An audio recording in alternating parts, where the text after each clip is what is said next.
Otra visión con Paulo Lacerna. Muy buenas noches.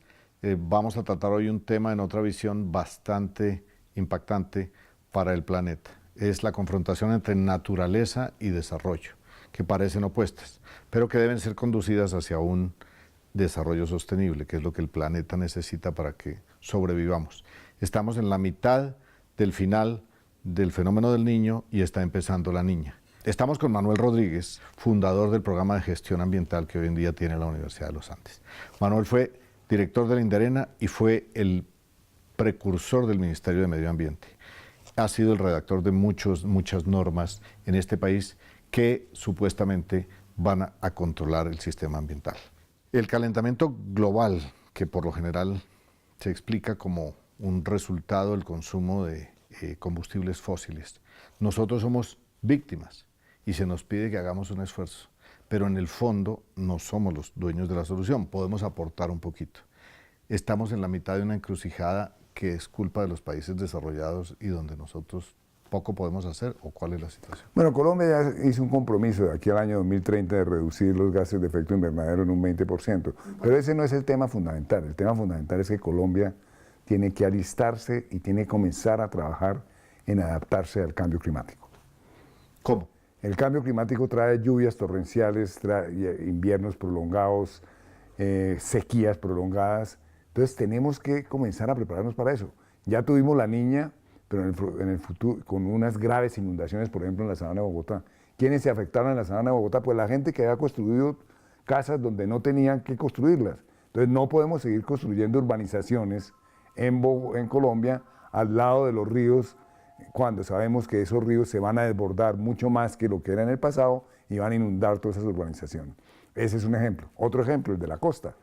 No podemos seguir construyendo urbanizaciones en la costa de lujo. Cuando usted dice en la costa es al lado del mar. Al lado del mar. Urbanizaciones de lujo en la costa, urbanizaciones para pobres en la costa. O invasiones. O invasiones sin entender que el cambio climático va a llevar sin duda a unos cambios en el nivel del mar. El nivel del mar y que con esos cambios pues se va a inundar más. Por ejemplo, Cartagena, la gente que conoce a Cartagena sabe muy bien que todo ese sector de Boca Grande nunca se había inundado tantas veces como en los últimos años. Eso ya es el cambio climático.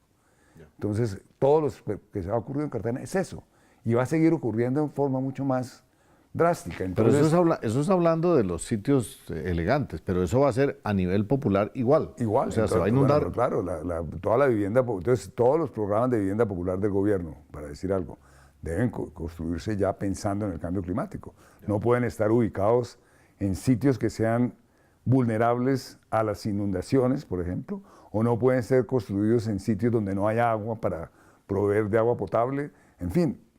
Y este desastre que acabó de pasar, digamos, con los incendios por el fenómeno del Niño, por la escasez de alimentos, por, digamos, la desertización de algunas áreas, ¿cómo nos podemos preparar para eso? Bueno, para los incendios forestales que van a aumentar, porque las sequías van a ser cada vez más fuertes, pues lo que el país tiene que hacer son unos dispositivos de emergencia, con todos los equipos, con la gente bien preparada para que el día que haya una emergencia de esas se puedan desplazar esos equipos donde esté la emergencia y puedan naturalmente controlar esos incendios en forma efectiva. Pero aquí seguimos en la improvisación de la improvisadera. Eso no puede ser así. El país tiene que hacer una inversión muy grande. Y en atención de emergencias, tener unos equipos listos en diferentes lugares del país, con los aparatos, con los helicópteros, con las diferentes máquinas que existen hoy en día para resolver esos problemas, y para eso tiene que dotarse el país. Eso no podemos seguir pues cada vez improvisando de qué hacer para apagar el siguiente incendio. Pero la verdad es que es responsabilidad de todo el mundo. Bueno, el fenómeno del Niño pues es un fenómeno natural, pero los impactos se agravan. ¿Por qué? Porque hemos desregulado el ciclo del agua. ¿Cómo? Hemos deforestado, hemos destruido páramos, seguimos destruyendo humedales, y eso implica una desregulación del agua, que en época de invierno el agua que está de repuesto en los páramos, por decirlo así, o de repuesto en los humedales, que es la que alimenta los caudales de los ríos en época de sequía, pues ya cada vez hay menos. Entonces el país sí tiene que hacer un esfuerzo muy grande en detener definitivamente la deforestación, porque eso tiene consecuencias fatales para el ciclo del agua, lo mismo que detener el deterioro de los páramos. Pero por ejemplo, al aumentar el área de parques nacionales para protección, pues todo el mundo se pone feliz, porque es de alguna manera conservar el pulmón y mantener esas áreas. Pero están deforestándolas y simplemente no hay quien controle. Las CARES no tienen los medios ni la efectividad para controlar eso. Entonces, ¿es más simbólico que real o no? Pues bueno, el gobierno Santos ha anunciado que va a aumentar en forma muy sustantiva los parques nacionales. Eso está bien, eso es una buena medida, pero la cantidad de recursos que invertimos por hectárea para proteger los parques nacionales, Colombia es uno de los países con menor presupuesto de América Latina por hectárea de parque nacional para protegerlo. Entonces, si vamos a crear nuevos parques, que se asignen los recursos y la capacidad técnica para proteger esos parques, porque de lo contrario vamos a tener situaciones como las de, bueno, la Ciénaga Grande de Santa Marta. Se ha estado destruyendo el Parque Nacional de la Ciénaga Grande de Santa Marta por hacendados que están secando la ciénaga para meter ganado. Eso es inaceptable y eso es un problema claramente de falta de control tanto de parques nacionales como de la Policía Nacional. Siendo realistas, durante mucho tiempo las FARC, por su presencia armada, impidieron que se desarrollaran las zonas de parques y casi medio país está vacío porque no había soberanía sobre el territorio, siendo realistas. Pero igualmente deforestaron y están invadiendo desde hace tiempos esas zonas y están empezando a deforestar. Han promovido la minería ilegal en zonas de conservación. Esto, si hay paz y el posconflicto viene, puede ser peor, porque ya no va a haber ni miedo a las FARC, ni siquiera soberanía del Estado tradicional, sino encontrarán una forma híbrida. Tendrían que tomar muchas medidas para evitar que el posconflicto no sea más dañino que el conflicto, porque la experiencia internacional es que es más dañino el posconflicto que el conflicto. ¿Por qué?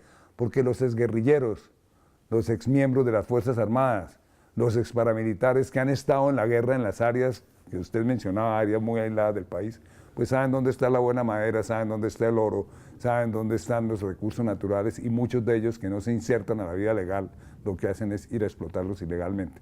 Entonces eso puede generar mucho más destrucción. Muy interesante lo que usted dijo, la guerrilla en algunos casos ha destruido el medio ambiente, evidentemente con los cultivos de coca, etcétera, que han auspiciado la guerrilla, pues se ha destruido mucho área de bosque, pero también hay áreas que han aislado o han protegido de alguna manera. El caso más típico es el páramo de Sumapaz, que es el páramo más grande del mundo. Ese páramo se encuentra relativamente bien protegido. Y la razón por la cual se encuentra relativamente bien protegido es que era un corredor fundamental de las FARC. En la medida en que se ha ido, el Estado ha tomado control del páramo, lo paradójico es que se ha aumentado la destrucción del páramo, reconocido por el mismo ejército. Tuve una oportunidad de hablar con un comandante del ejército sobre el tema. Él me decía, no, nuestra función como batallón de alta montaña no es proteger el páramo, no tenemos esa función, pero vemos que se está destruyendo el páramo. Entonces hay que tomar medidas muy concretas para proteger el páramo de Sumapaz, que es la próxima, pues es la gran fuente de agua para el futuro de Bogotá. Y si destruimos ese páramo, lo deterioramos, vamos a tener los bogotanos problemas en el futuro. Y es posible proteger el páramo. Ya regresamos con Otra Visión. Seguimos con Otra Visión. Que ni el Estado sabía que éramos unos enormes productores de coltán, cuyo monopolio hasta ahora lo ha tenido las FARC. De hecho, mucha de la minería ilegal, oro y otros minerales son también de ellos. ¿Cómo es posible que el Estado haya podido ignorar una minería de ese tamaño y de esa productividad simplemente porque está perdida? La mayor amenaza que hay para la paz de Colombia es la minería ilegal. ¿Por qué? Y es porque obviamente va a haber una guerra muy fuerte entre grupos armados del país por el control de esa minería ilegal, sea coltan, sea oro, sea lo que sea.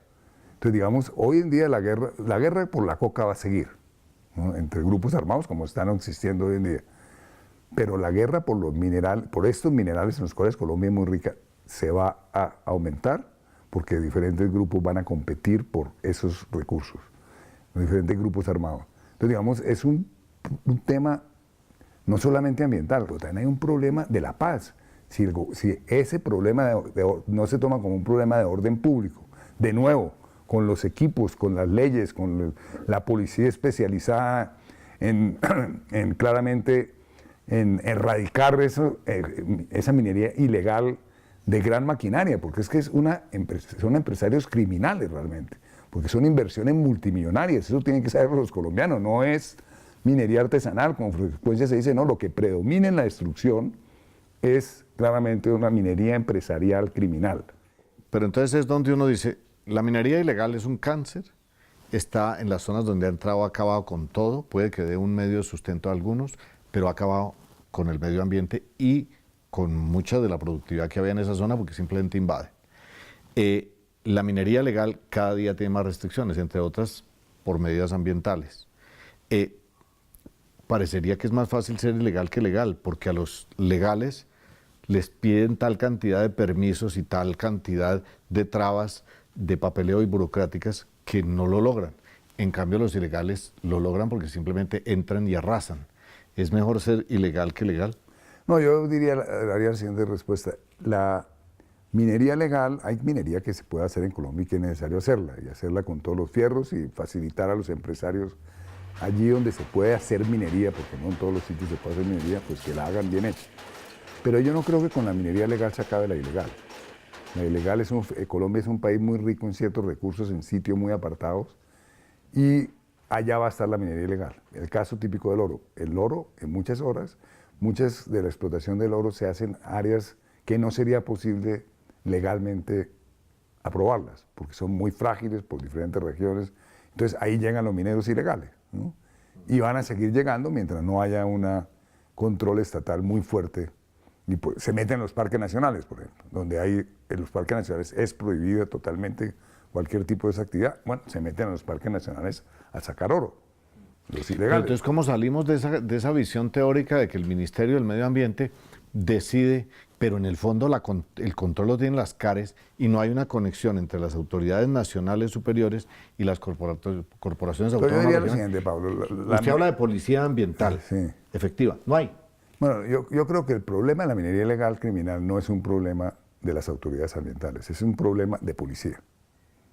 O sea, de los alcaldes y gobernadores. Y de los alcaldes, gobernadores y el gobierno nacional, eventualmente con una fuerza. Es decir, en Colombia debíamos tener una fuerza para erradicar la minería ilegal tan fuerte como la que tuvimos para erradicar la coca.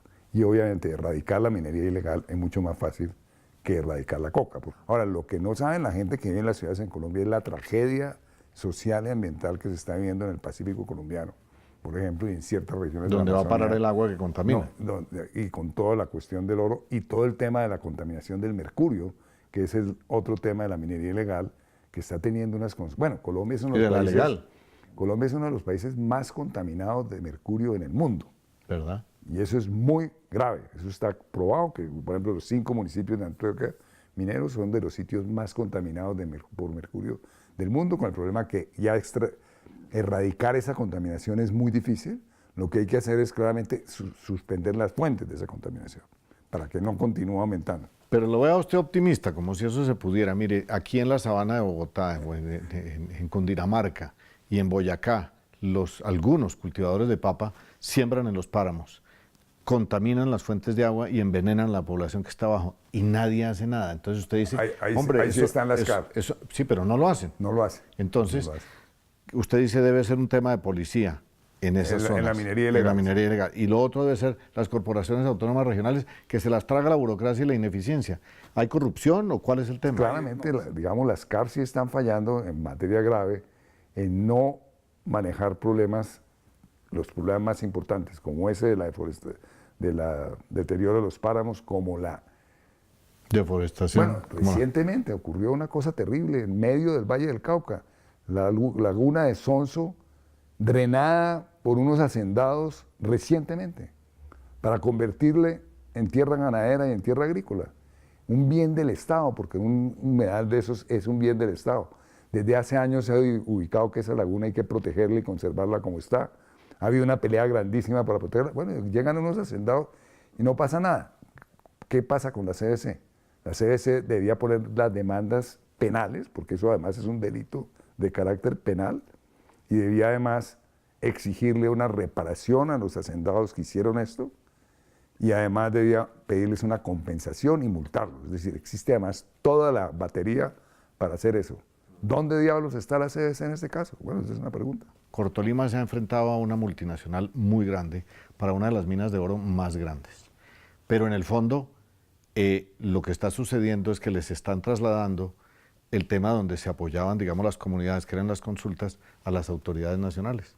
Entonces, hoy en día, depende de un burócrata nacional que puede ser o no influenciado, no estoy insinuando nada, pero ya no son las comunidades las que tienen la vigilancia de su propio futuro para evitar las contaminaciones de las explotaciones.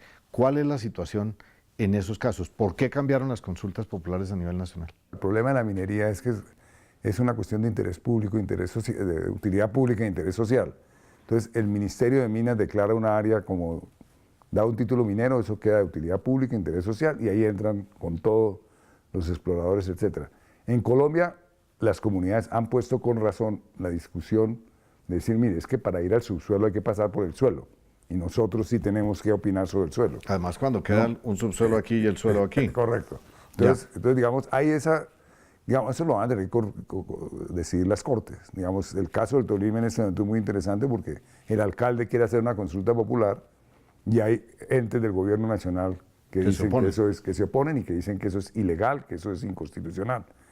Pero finalmente las Cortes van a tener que establecer cuál es el grado de participación de las comunidades, porque se hacen muchas arbitrariedades con este tema, ¿no?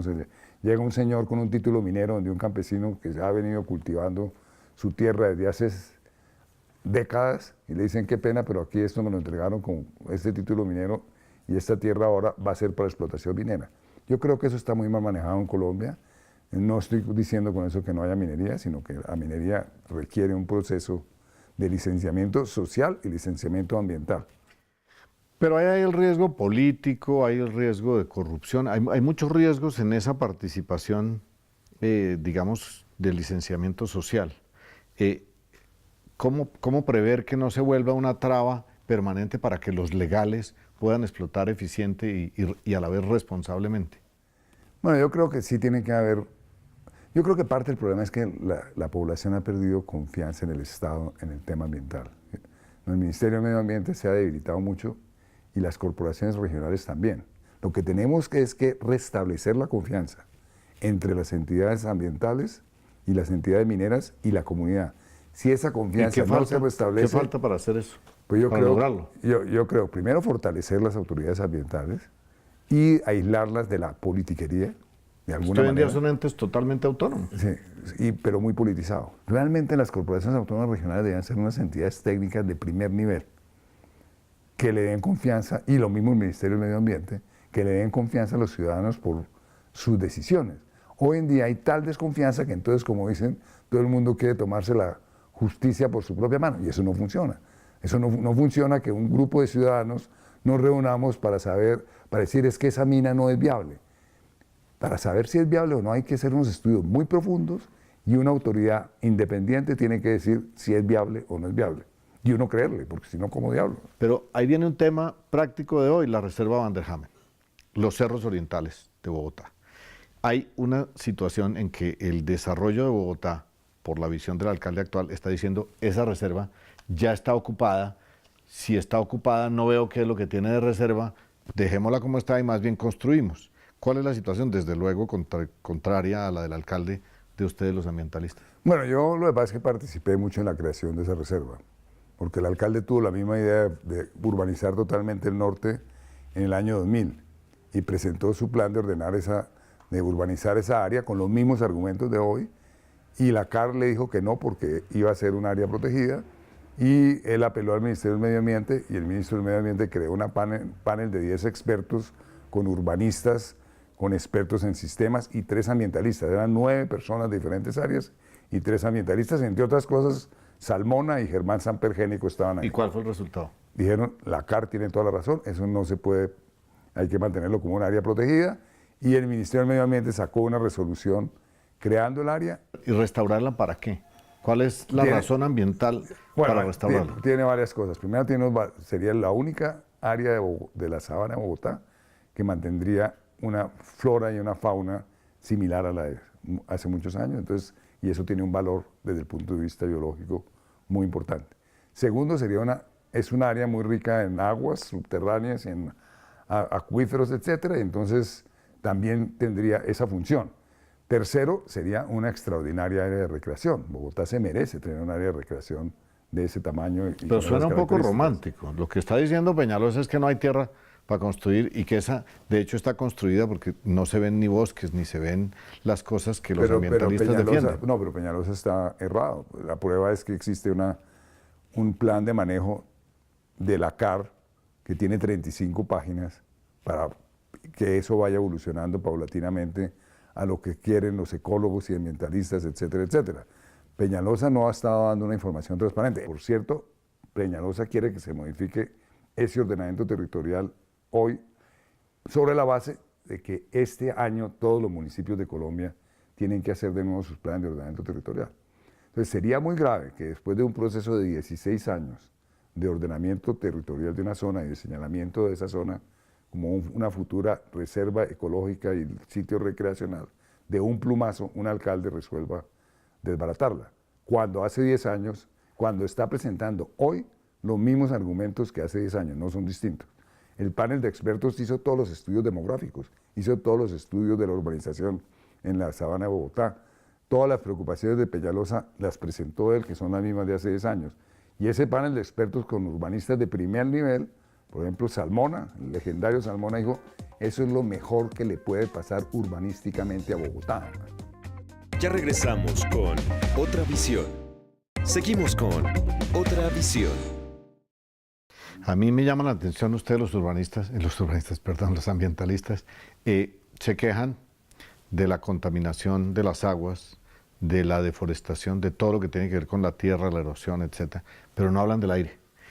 Nosotros nos estamos asfixiando en la contaminación del aire de Bogotá. Hay un departamento de medio ambiente en Bogotá que no controla los vehículos que se supone que tienen que sacar un control de gases. La corrupción hace que pasen cualquier examen y de hecho nos damos cuenta que un fenómeno accidental, como fue el derrumbe del botadero o basurero de Doña Juana, tiene que haber contaminado el aire. Es que de un momento a otro el hecho de poder, las epidemias y virus que vemos en Bogotá hoy, ¿de dónde salieron? ¿Por qué no hay ese estilo de sensibilidad? Cuando digo los ambientalistas no necesariamente son ustedes, también la Secretaría de Salud, el Ministerio de Salud. No, yo creo que eso es un grave problema para los niños y para todos los que vivimos en las ciudades. No, la contaminación del aire es un problema muy grave, sin duda. Y en Colombia no es grave, o sea, nadie se ocupa. Y se ocupa muy poco la gente. Primero que se debe ocupar es el Ministerio de Salud, obviamente, porque buena parte de los problemas de salud de los bogotanos tienen que ver respiratorios. Y sobre todo los niños. Bogotá, por cierto, ya tiene muy buen estudio sobre el tema del aire, en eso se ha avanzado. Hoy en día sí se tiene un muy buen diagnóstico y qué medidas hay que tomar para disminuir la contaminación del aire en Bogotá. Entonces, que se pongan las pilas el alcalde de Bogotá y la Secretaría del Medio Ambiente en ese tema. A usted no lo quieren ni en el gobierno nacional ni en el gobierno distrital por sus posiciones, pero usted no es un rebelde o un revolucionario, es un reivindicador de algo que mal que bien viene a ser un patrimonio para las generaciones futuras.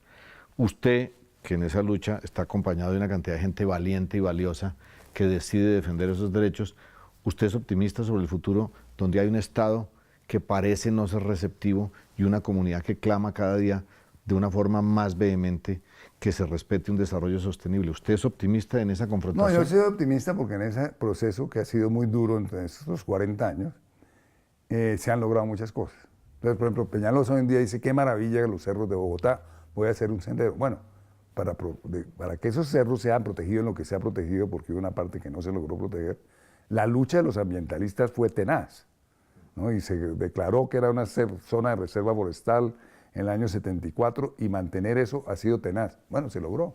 Entonces, hay logros muy concretos en Colombia. La misma creación de parques nacionales, no obstante que estamos tú y yo diciendo que nos preocupa la vigilancia de esos parques. Pero ese es un logro muy importante y eso ha sido gracias a la enorme presión de los ambientalistas y muchas veces en conflicto con grandes intereses económicos que no quieren ver parques. Hay muchos logros, digamos, en el futuro de la Orinoquia, de la agricultura. Colombia tiene una gran oportunidad agrícola en la altillanura. Eso Colombia tiene la oportunidad de hacerlo bien desde el punto de vista ambiental, tener esa gran oportunidad agrícola, aprovecharla y hacerlo correctamente desde el punto de vista ambiental. En esa pelea, por ejemplo, estoy yo y otros ambientalistas, y creemos que sería posible hacerlo. Que es factible concertar el desarrollo con la sostenibilidad. En el caso de la agricultura, por ejemplo, de la altillanura, es posible hacer una agricultura altamente productiva, protegiendo servicios ecosistémicos que son absolutamente críticos dejando de drenar humedales, dejando de tumbar matas de monte, dejando de tumbar morichales, conservando algunas cosas. Incluso hay grandes empresarios que ya están convencidos de que eso es posible y que van a adelantar sus proyectos agrícolas en grandes áreas a partir de esa concepción. En ese sentido yo soy optimista, pero soy también consciente de que hay que dar una pelea muy dura. Y por eso, como Pablo dice, mucha gente dice, estos tipos son unos idealistas, son revolucionarios. No, porque claro, hay mucha gente con intereses económicos de muy corto plazo que no quieren ver, por ejemplo, no quieren ver la reserva Van der Hamen. La reserva Van der Hamen, si se lograra proteger, en 40 años eso sería lo mejor que le podría pasar a Bogotá en su historia. Pero obviamente hay unos intereses de urbanizadores muy grandes que son los primeros que están llevando a Bogotá a urbanizar esa área. En eso no hay puntada sin dedal. Y detrás de toda la cuestión de Peñalosa, sin duda hay unos urbanizadores que están de acuerdo con Peñalosa, pero que lo empujan aún más en urbanizar esa área, que en su momento se dijo, no es necesario urbanizarla para atender el crecimiento de Bogotá, hay otras opciones. Bueno, pues esta es la realidad. Unos idealistas que luchan porque la realidad no sea peor, una realidad que lucha por unos intereses específicos, y esa confrontación es la que le va a quedar a nuestros nietos y a nuestros hijos para que el país sea un país sostenible o, de alguna manera, con unas dificultades muy grandes.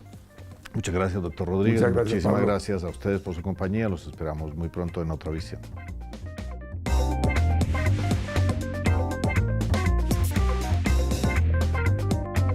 Otra visión con Paulo Lacerna.